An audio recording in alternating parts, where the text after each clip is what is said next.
I came out when I was 19, but I've been coming out every day since. The coming out event that I've marked as my deliverance from the closet more than 20 years ago has become a hallway of mirrors, forever echoing backward and forward every time I step into a new room.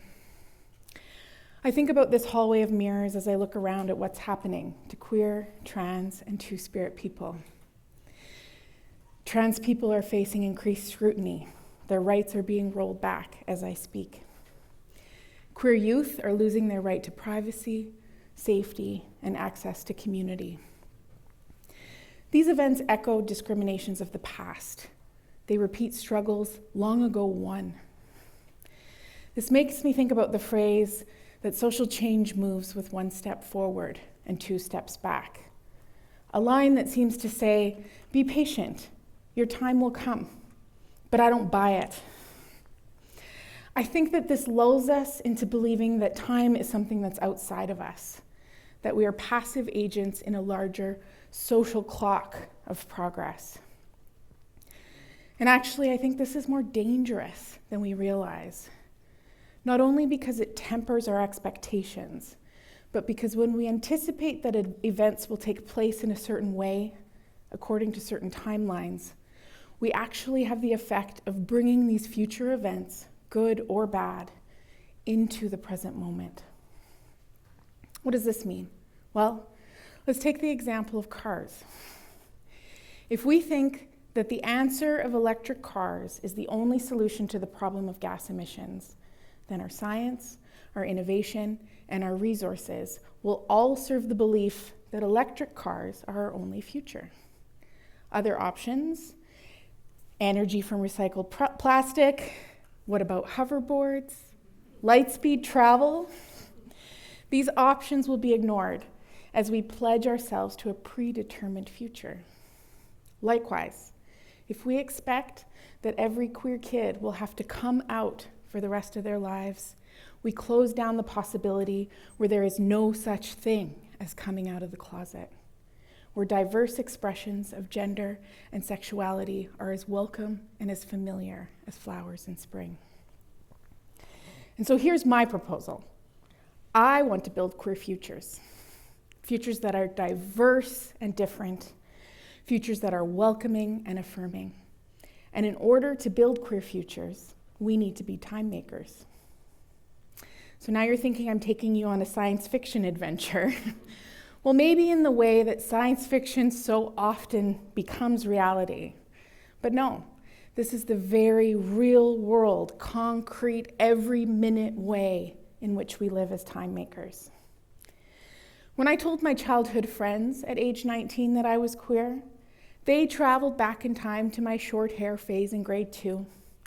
They thought about my refusal to wear dresses in grade 8. They snapped cause and effect around youthful expression and rewrote history and said, oh yeah, I always knew that about you. But I didn't know. I wasn't following a plan. I was just learning and growing, expressing myself in different ways. I was making my own time. I didn't ask to be part of any pre-written plan of development. Let's think about this from another angle, during this rare instance of global memory that we all share. During COVID, a bunch of really cool researchers started this worldwide study of time that they called the Blur's Day study. Do you remember how COVID was a Blur's Day? I certainly do. There was no difference between a weekend and a weekday. Holidays and birthdays were canceled, but still took up space in their absence. February became January, became April. Quarantine, as some have called it, became a marker of monotony, of waiting, of feeling stuck in this blurry lack of time.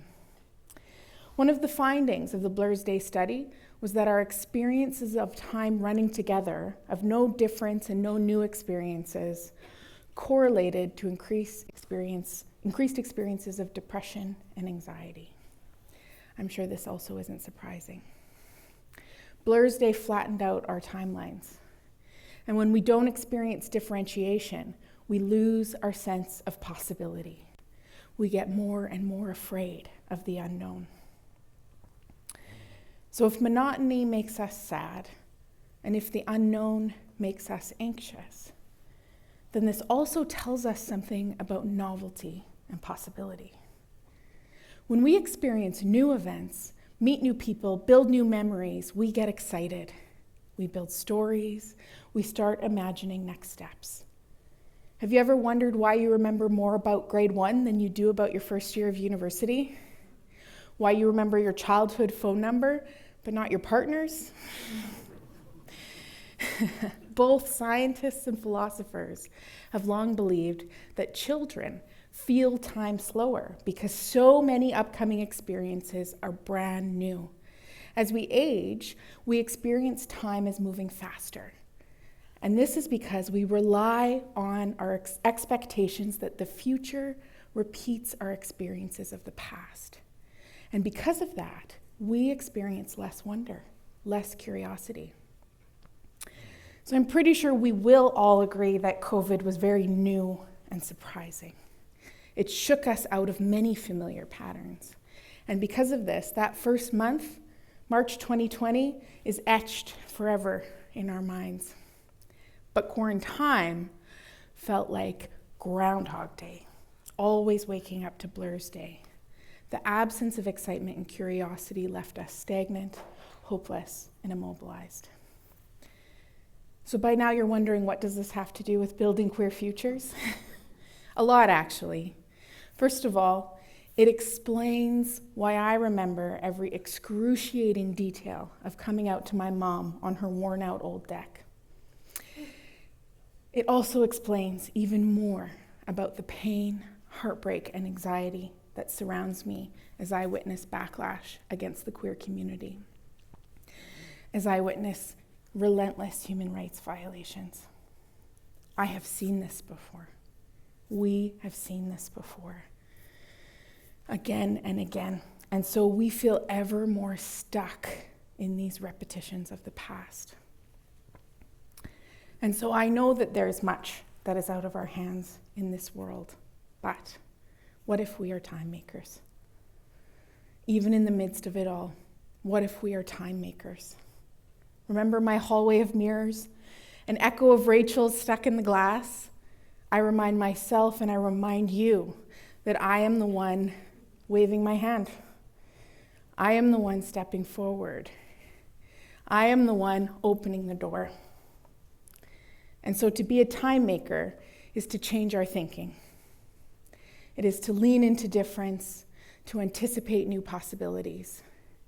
To be a time maker is to position queer, trans, and two-spirit people at the centers of our society rather than on the fringes. Because you know what? Queer people are everywhere.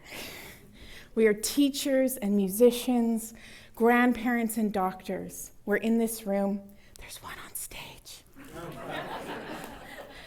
To be a time maker is to imagine a world where a world-class gender-affirming care facility exists, with a fleet of doctors that specialize in hormone therapies, gender-affirming surgeries, and comprehensive aftercare.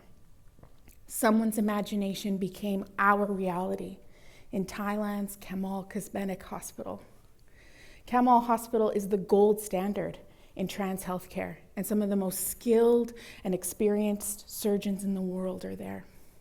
The hospital also supports people worldwide as they travel to Thailand in order to access the surgeries that they need. Here's a real thought experiment. Let's imagine a world where standardized building codes require gender-inclusive bathrooms in every new building. Surprise!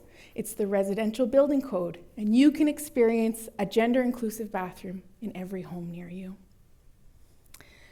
Finally, to be a time maker is to imagine a specialized group home for trans and queer kids that loves and supports them through all stages of development.